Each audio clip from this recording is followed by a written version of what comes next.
Thank you very much, distinguished colleagues. I'm happy to be with you, and I know what the importance of encounters like this are. You are the vehicle that we have to use to send our message out to the people. So I'm very happy that you responded to our call at relatively short notice. But let me thank you, Joyce Bawa Muktari, my spokesperson, who also happens to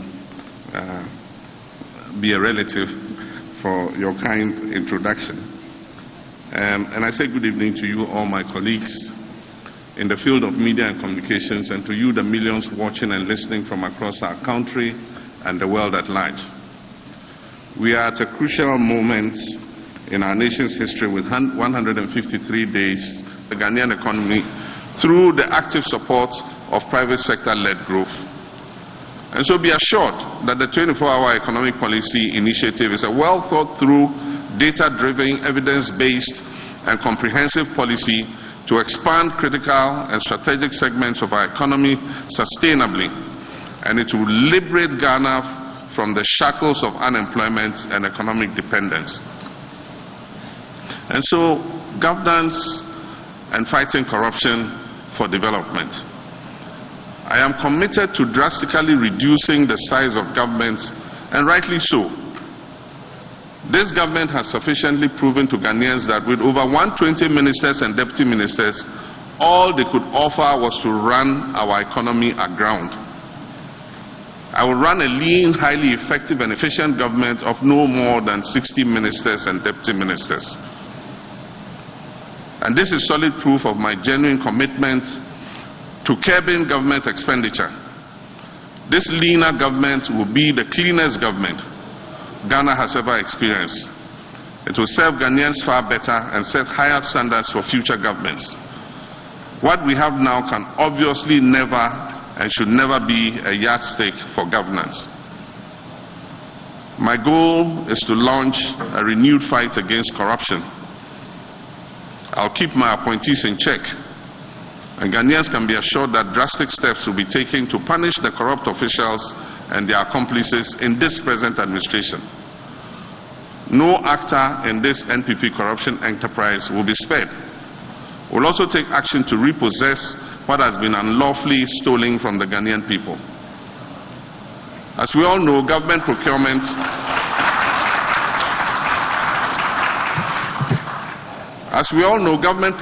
is a significant source of corruption, and no economy can sustain inclusive and equitable social and economic well-being with the penchant for public service holders to be self-serving and corrupt, as is currently the case. The use of public finances will always be compliant with our national laws, transparent, justified by contemporary value for money test, and solely in the interest of the broader citizens. If we want to eliminate corruption, we must increase accountability in government procurement processes. And accountability gives power back to the people. God willing, as the incoming president and leader, I assure the people of Ghana that the NDC is fully committed to accountability. And this is why one of our key policies will be to set up an independent value for money office to scrutinize all government procurements above $5 million threshold, or as shall be recommended by Parliament. Transparency and accountability are the keys to fighting corruption, and we'll fight corruption by creating an office that will dynamically scrutinize all government procurements, coupled with a lean government of no more than 60 ministers and deputies.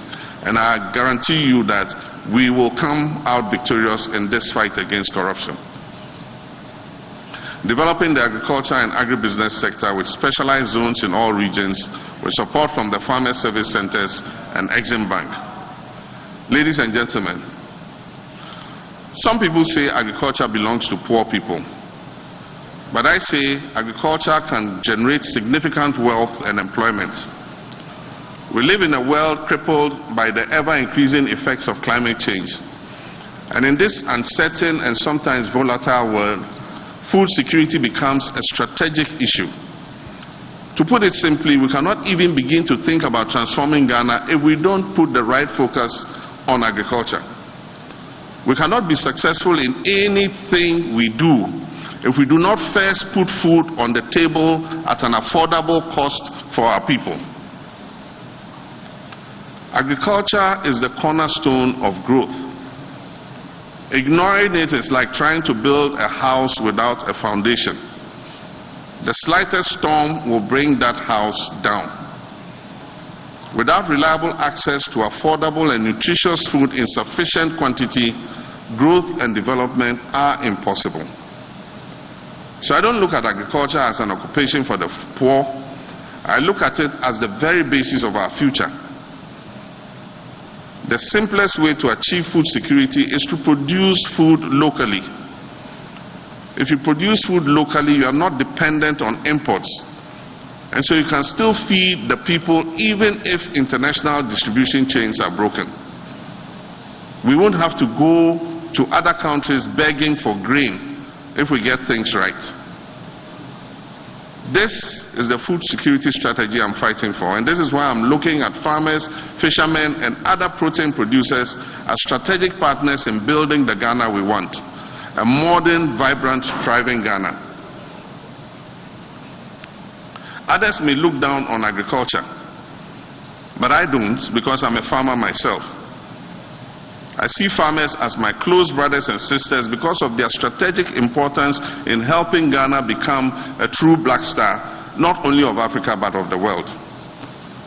Farmers and fishers inspire me, and I hope that I will inspire them too. And let me just share 3 examples of the policies we will implement as soon as we form the next government. I've said already that we shall establish special agro-industrial zones in the 16 regions of our country to add value to local crops they have a comparative advantage to produce, and thereby boost exports and reduce raw material imports. Secondly, we shall create opportunities for food security and bolster economic growth through the establishment of farmer service centers across the country. This will be enhanced by well-established farmers' cooperatives, advanced farming techniques, modern digital tools, and the promotion of agribusiness.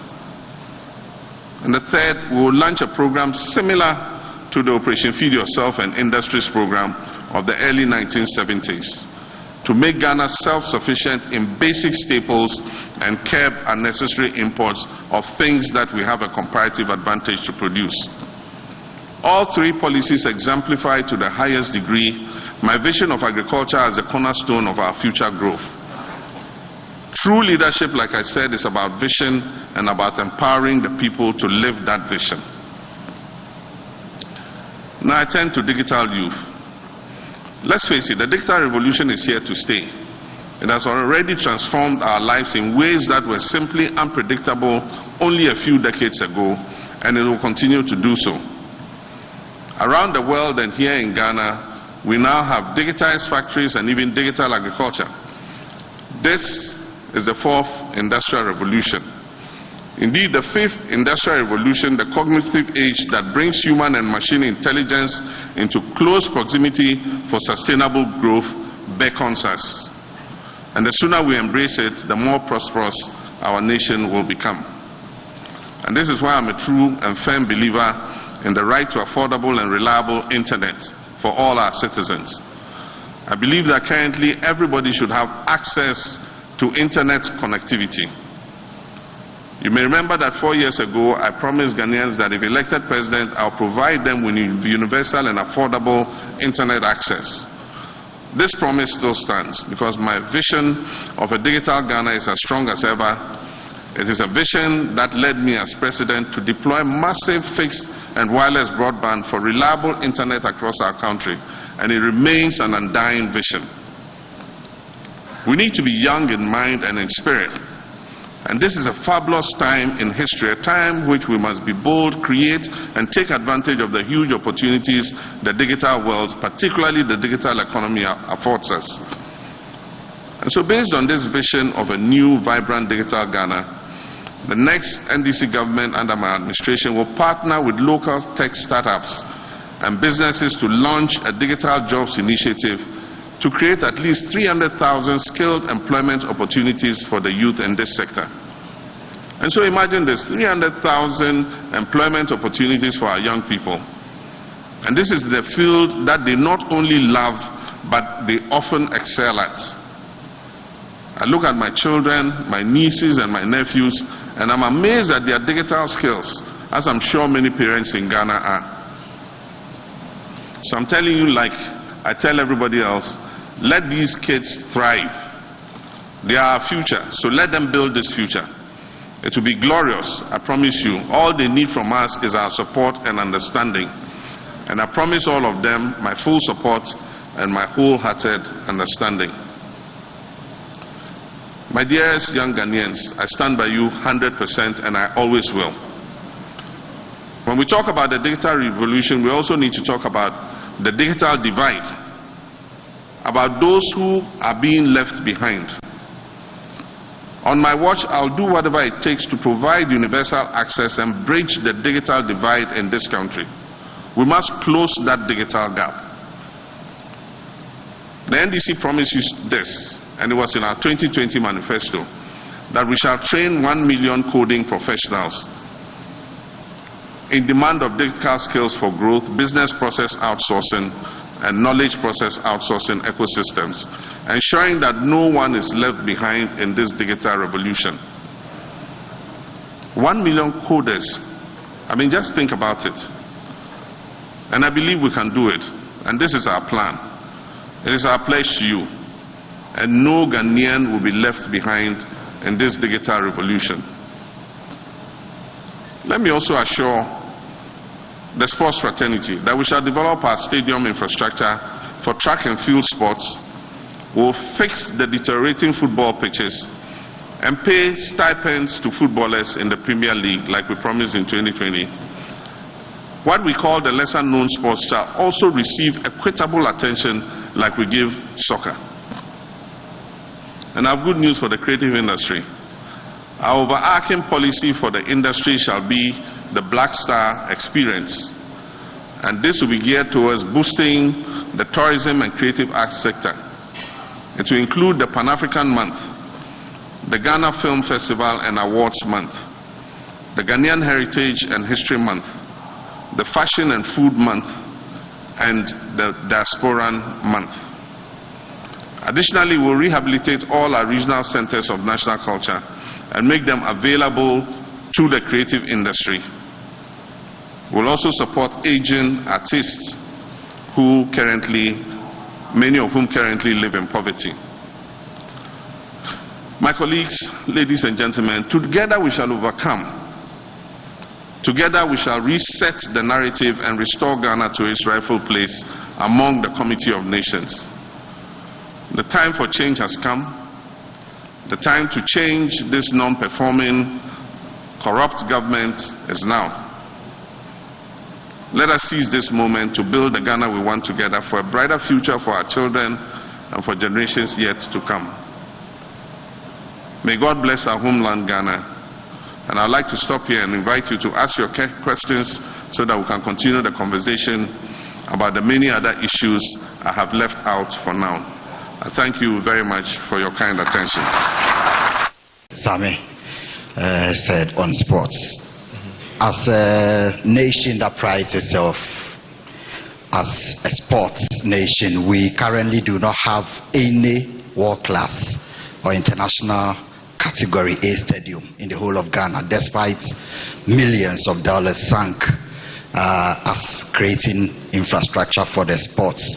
What is Mr. President's vision in getting the best of infrastructure to unearth talent and to tie that in with the 24-hour economy? We travel around and see that sports is a very massive part of nightlife in countries even in Africa, but Ghanaian sports is designed that after 6 p.m. we all go back to sleep because of the lack of facilities and other amenities to enhance the creation of jobs in the night for sports. What is or how is the 24-hour economy designed? I've heard from our great trade business. How will that capture and affect sports so that we have around the clock sports development and enhancements in the country? Thank you very much. Thank you very much.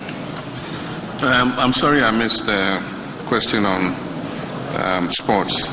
And one was whether we intend to provide a world-class sports stadium. It says that we don't have a world-class standard sports stadium. We've been to several countries. We've gone to watch matches. I've been to Wembley before, and it's a stadium of a different class from what we have here. And often countries are energized to build this stadia if you bid to host something. It creates the opportunity because you know that you get returns on the investment when the tournament comes to your country. And so I remember when we bid for the African Cup of Nations, some rehabilitation of stadia took place, but we didn't see any news, world-class stadium built. In the current crisis in which we are, I would not stand here and promise that we will build a new stadium, but I've said that under the big push, we intend to spend a certain amount of money over 5 years on providing a good infrastructure to include roads, bridges, agro-industrial parks, and so on and so forth. That could include sports facilities, and if we make allocation, then we probably would look at providing such a stadium. And so that's what I can say. Sports, if you go to many countries, sports plays a very good part in the 24-hour economy. And so you find games being played at night under floodlights and so on and so forth. Unfortunately, here in many places we have to close the match before the sun goes down. Otherwise, there's not enough light to continue the match because we can't even keep the floodlights on. And so I do think that as part of the 24-hour economy, sports can play a very good part, and we'll invest in sports facilities and help the people engaged, the private sector engaged in sports facilities, to be able to provide, service at night so that our people can enjoy that service. During the working day, people go to work and things. In the evening, they want to go witness a football match or go witness an athletics meet. And we don't have exactly the facilities to sustain that. And so it's something that we will think about. Good evening, Mr. President. My question is, we are at the Kempinski Hotel. A few meters from here, there's a hole that has been described variously as the world's most expensive hole. My question is, when or if you become president, will you cover that hole, complete the hole, or convert the hole? That's my question to you. And just across the street from that hole is the Office of Special Prosecutor. What's your plan with the OSP? Thank you so much. I'm a Christian and I belong to the Assemblies of God Church. Ordinarily, building a house of God is something that we all do. I contributed monies in my local Assemblies of God branch to build our church, and it's created an environment for us to praise and worship our God. But I don't condone stealing in the name of God.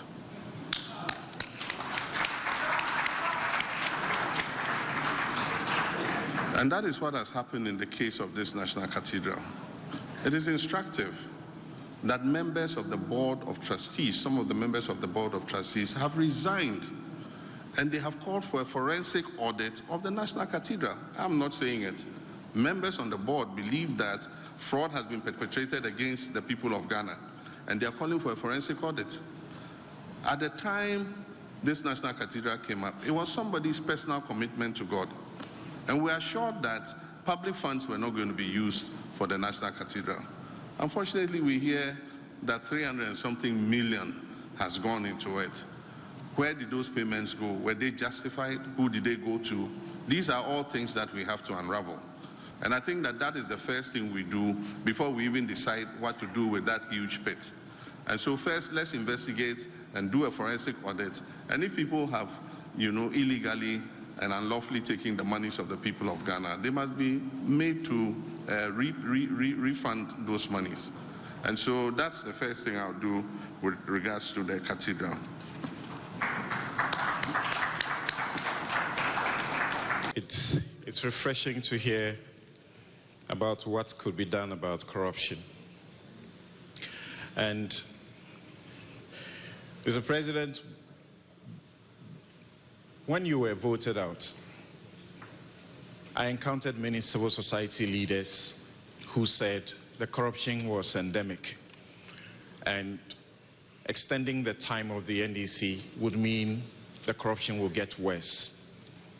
I hear the same civil society leaders repeat the same thing, that at least one benefit we can get as a country is not to keep a government in for 8 years, because the corruption will get bad. I don't believe that we must get to elections before we can get what we deserve. I believe citizens' power ought to be exercised without the kind of repression we see with the police today, so that a young man, a PhD, Oliver Barker-Vormawor, is facing prosecution, staging a coup on Facebook. That ridiculous thing. I don't know if you will instruct your Attorney General to file a nolle prosequi to stop that nonsense. Now, you kept repeating reset, reset, reset. I believe it must be a very important word to you. In Kenya today, there is a reset, and the citizens are forcing it. 47 corporations, SOEs, are being dissolved. 50% of the president's advisors are losing their jobs. My question to you is, 8 people were killed in elections in 2020. We are 4 years down the line. Those lives must matter. Sure. Over 200 people in Ashaiman were brutalized by the army, and I wrote about it as state-sponsored terrorism against them. 180 of them were arrested by the military, manhandled and released without anything. As we speak, nothing has happened. What have you done as the opposition leader about these things? Thank you. What will you do about these situations? Thank you very much. The first was about the prosecution of the laptop coup. In regards to our colleague Barker-Vormawor. And I do think that I don't want to be in contempt of law, but I can say on authority that I don't think that that prosecution was necessary. And so let me just keep it like that, so that I don't get cited for contempt. I think that prosecution was unnecessary, and it was an overreaction by the government. With regards to what is happening in Kenya, I don't think that we have to wait for the backlash of what the youth did in Kenya for us to do the things that we have to do. And that's why I started talking. I said, look, the time has come for us to act, and that it can't be business as usual. The Kenyan youth have sent a signal to the whole of Africa that they will push back if the leaders don't do the right thing. And so definitely I'm signaling that it will not be business as usual in our new administration. We'll cut out waste, we'll cut out opulence, we'll bring a code of conduct for public sector, public appointees, especially political appointees, in how they behave, in terms of their modesty, in terms of their humility, Your appointment to that office is an opportunity to serve. It's not an opportunity to lord it over the people. And so our political appointees and public office holders must change their attitudes. And so that is what we're going to insist on, that people that we appoint are modest people, they are humble, they will open up to the people, and they'll do the things that will make the lives of our young people better. And so we're going to hold them to a higher criteria of service than people have been held to in the past. And that's why I say, if you agree to serve, you must serve and not have other side businesses and do other things. You must not go and buy state property. Anybody serving in my government will not be allowed to buy a state asset. Nobody serving in my government will buy a state asset. Vehicles or cars or buildings or land or anything, nobody serving in our government will be allowed to buy a state asset. With regards to the deaths, I have the same opinion as you. 8 of our citizens died for no reason, and our president has not even extended any recognition of what had happened. And no attempt has been made to investigate. I have said in several places that we'll investigate what happened and find out those culpable for those deaths. And aside from that, we'll compensate the families adequately on the loss of their loved ones. And it's not only the deaths during the election. You mentioned the Shaman brutalities. It shouldn't have happened.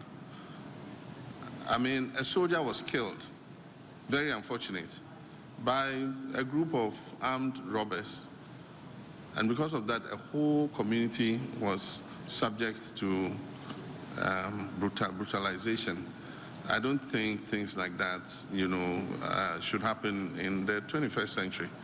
And so I put out a statement when it happened, condoling with the victims, and also asking the military to exercise patience. I believe that the military work in a very difficult environment. They are responsible for our safety and security.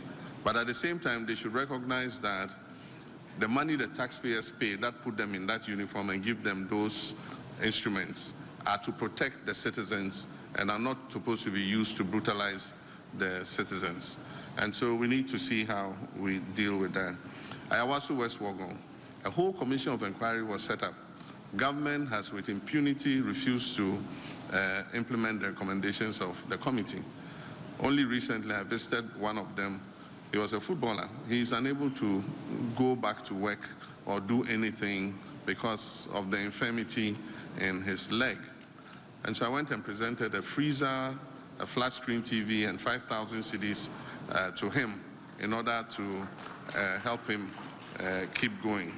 And I believe that people like that should be adequately compensated so that they can live their lives again. Benadavile.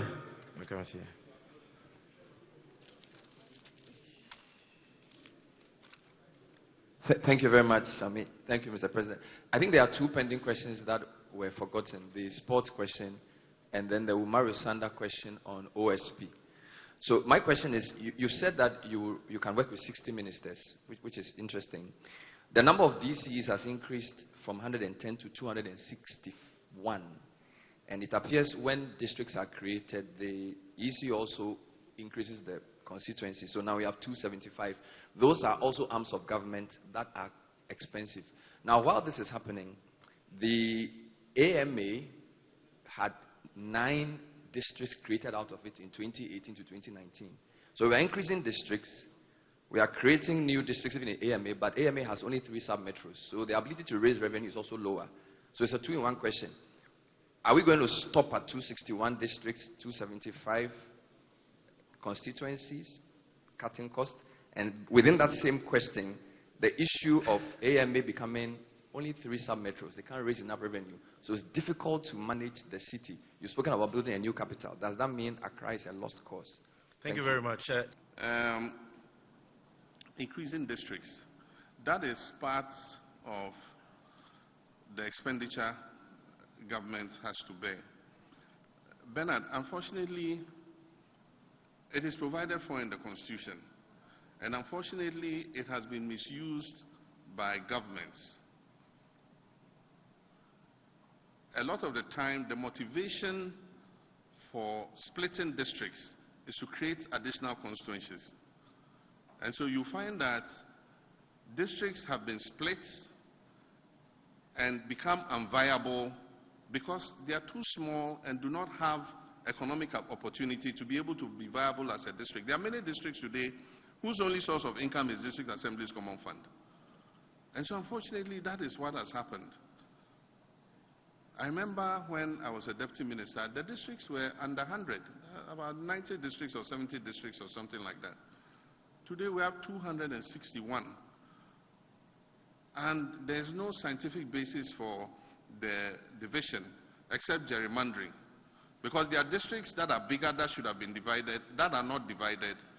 But districts that are smaller that should have been left as they are have been split and created into smaller districts, because then the party that wins in that district can have two constituencies instead of one. So that is the case. Several districts that existed, constituencies that existed have been converted into districts. So in looking at the review of the Constitution, we must set some more stringent guidelines for the creation of districts. You know that now every traditional area wants a district. And so we're getting to the stage where every paramount chief wants his traditional area to be a district. Because I go around and traditional paramount chiefs are requesting districts for their traditional areas. That's not what it was meant to be. But if you look in the Constitution, the creation of regions is specified, and you must go through a process that requires consensus building. Unfortunately, it's not the same with districts. With regions, you must have a commission of inquiry, and the commission of inquiry must recommend, and when it has recommended, it must go for a referendum. 40% of the people in that region must vote, and 75% of them must say yes. And so, if we do the constitutional review, we probably must look at making more stringent the creation of more districts. Because if we say it's just based on population and land size, where are we going to stop? Ghana today is 33 million people. It is predicted that by 2050 or 2030 something, we'll be 50 million people. And so if you say population is the driver, then by the time we are 50 million people, we'll have 600 districts. And so that is a major issue, and I agree with you that we should look at that. But I think that there are more opportunities for improving funding to districts. And one of the things that has been forgotten is the issue of property rates. If we collect property rates properly, we can raise money to improve social services in the districts. And so even though AMA has been split up into other districts, I mean, just look at the houses in Accra. Just look at the properties in Accra. Bernard, do you think that if these properties rates are collected properly, the districts will not have enough money to do the drains and do the roads and do everything? So one of the things we're going to do is to support the districts and enhance their capacity to collect their property rates. Because District Assembly's Common Fund was introduced, property rates are not collected the way they should. My father died and left his house. One day I got a frantic call. Brother John, come. They've come to paste a notice that they're going to sell the house. So I go there and I look at the notice. It says, what do they call it? Distress something, and that if we haven't paid, and so we're supposed to be taken to court, you know. Meanwhile, I said, but where is the property rate bill? We hadn't received property rate bill for almost 5 years. And so they had put the address there of the place where we should go. So I went there and I said, oh, you want to sell my father's house? And I don't know, we haven't received any bills. And the man said, oh, your bills, which one is that? The Tesano, He said, the bills are here. You haven't come for your bills. Oh, I should come for my property rate bill. He says, your bills are here. Look, you haven't paid. Of course, I don't want them to sell my father's house. So I collected the bills and I wrote a check for them. And that ended the story. But I'm saying that we must support the assemblies to be able to give out the bills timeously and collect the money.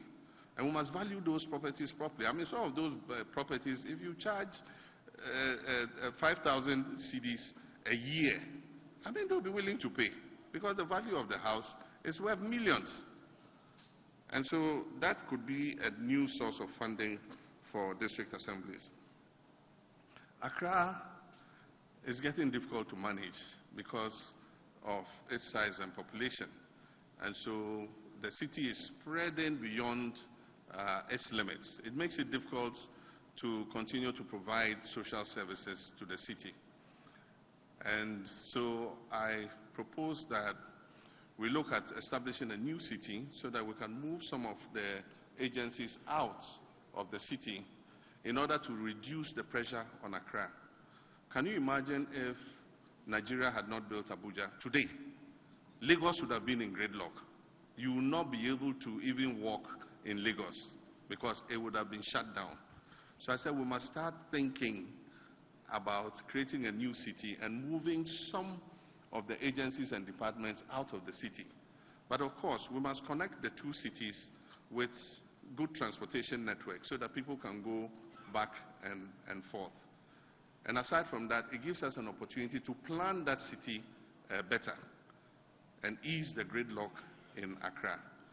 It is not an immediate project. I said I envisage that it will take about 20 years to complete, but we must start somewhere. And that's why I said we'll start the feasibility and planning in the 4 years that I'm president. Other people will come and begin to implement. And we have the opportunity because the Volta Lake and the river are there. There will be access to clean water. We can make it a smart city where the services are provided. There will be no kiosks and containers littered all over the place. We'll provide markets so that if you want to go to the market, there's a properly organized market and everything. There are supermarkets, there are schools, there are parks for recreation and all that.